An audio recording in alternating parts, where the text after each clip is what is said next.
नमस्कार, मी स्नेहा. आपण पाहताय पुढारी न्यूज. आमच्या महाराष्ट्र नेक्स्ट या विशेष कार्यक्रमामध्ये आपलं स्वागत. या कार्यक्रमामध्ये आपण या आठवड्याच्या राज्यभरातल्या महत्त्वाच्या घडामोडींचा वेध घेणार आहोत. चला सुरुवात करूया.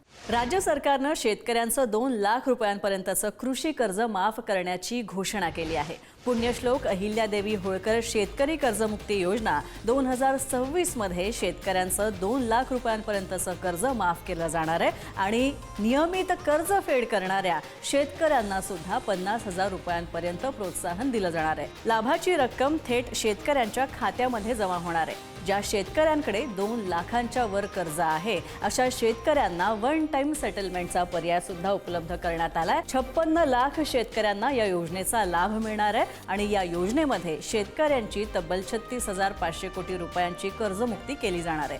स्वतःचा हिस्सा भरल्यानंतर उर्वरित 2 लाख रुपयांपर्यंतची रक्कम शासन भरणार आहे. योजनेची संपूर्ण प्रक्रिया ऑनलाईन आणि पारदर्शक करण्यात येणार आहे. त्यासाठी शेतकऱ्यांनी त्यांचं आधार प्रमाणीकरण करणं हे आवश्यक असेल. खरीप हंगामापूर्वी शेतकऱ्यांना नव्यानं पीक कर्ज उपलब्ध करून देणं आणि त्यांना कर्जाच्या दुष्टचक्रामधून बाहेर काढणं हा या योजनेचा मुख्य उद्देश आहे. केवळ कर्जमाफी नव्हे तर शेतकऱ्यांना आर्थिकदृष्ट्या सक्षम करण्यासाठी शेती क्षेत्राला नवसंजीवनी देण्याचा शासनाचा हा महत्त्वाकांक्षी प्रयत्न आहे.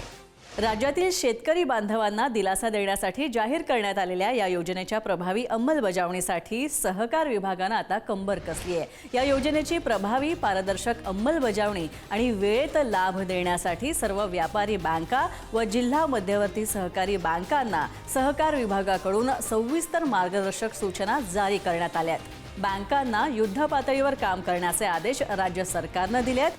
पालघरमधल्या वाढवण बंदराच्या भूसंपादनाला आता वेग आलाय. तर या आंतरराष्ट्रीय बंदराचं काम पुढच्या महिन्यापासून सुरू होणार आहे. 76,220 कोटी रुपयांच्या ग्रीनफील्ड बंदराची उभारणी पुढच्या 5 वर्षांमध्ये पूर्ण करण्याचं नियोजन आहे. मुख्यमंत्री देवेंद्र फडणवीस यांनी या महत्त्वाकांक्षी प्रकल्पासहच पुणे अहमदाबाद बुलेट ट्रेन प्रकल्प, प्रस्तावित वाढवण आंतरराष्ट्रीय विमानतळ, नारंगी खाडी पूल, उत्तन विरार सागरी सेतू आदी प्रकल्पांचा आढावा सुद्धा घेतला.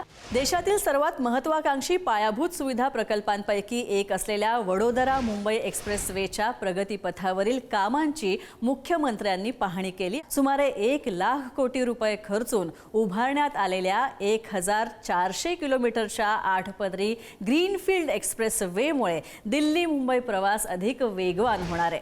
देशभरात नवनवीन विमानतळं उभारली जात आहेत तर दुसरीकडे नागपूर विमानतळ सुद्धा सुंदर आणि भव्य करण्याचा संकल्प करण्यात आलाय.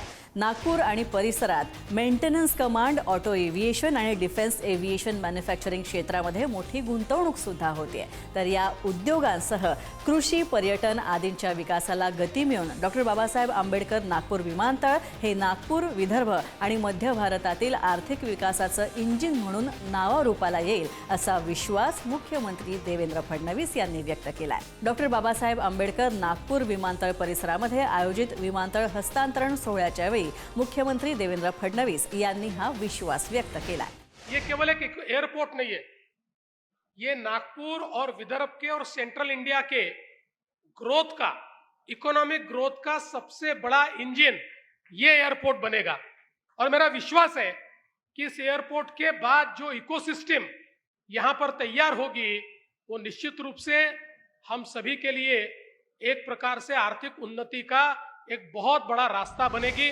उपमुख्यमंत्री एकनाथ शिंदे यांनी पावसाच्या निमित्तानं भूस्खलन, दरडी कोसळणं आणि संबंधित आपत्तींमुळे होणारी जीवित आणि वित्तहानी टाळण्यासाठी राज्यभर व्यापक सर्वेक्षण करण्याची आवश्यकता असल्याचं मत व्यक्त केलंय.